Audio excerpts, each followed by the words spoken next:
வணக்கம். நான் ஆலோவேரா வச்சு ஒரு குழம்பு வைக்க போகிறேன்.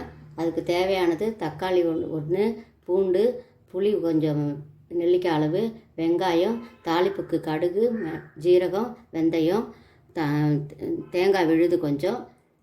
இந்த ஆலோவேராவை நல்லா சுத்தம் பண்ணி கழுவி உள்ளே இருக்கிற ஜெல்லை நல்லா குழகுழப்பு போகிற வரைக்கும் கழுவி இந்தமாரி சின்ன சின்னதாக கட் பண்ணி வச்சுருக்கிறேன். இதுதான் தேவையான பொருள். இப்போ குழம்பு எப்படி வைக்கலான்னு பார்க்கலாம். கொஞ்சம் போல் எண்ணெய் விட்டுக்கலாம்.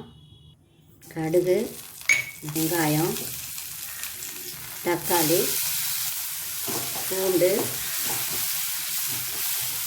தக்காளி வெங்காயம் நல்லா வதங்கினதும் ஆலோவேரா ஜெல்லை அதில் போட்டுடலாம்.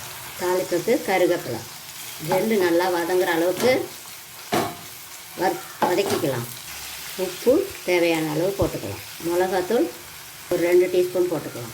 கரைச்சி வச்சுருக்கிற புளியை அதில் ஊற்றிடலாம். மூடி வச்சிடலாம். இப்போ குழம்பு கொதிக்கி, இப்போது தேங்காய் சாந்தை அதில் ஊற்றிடலாம்.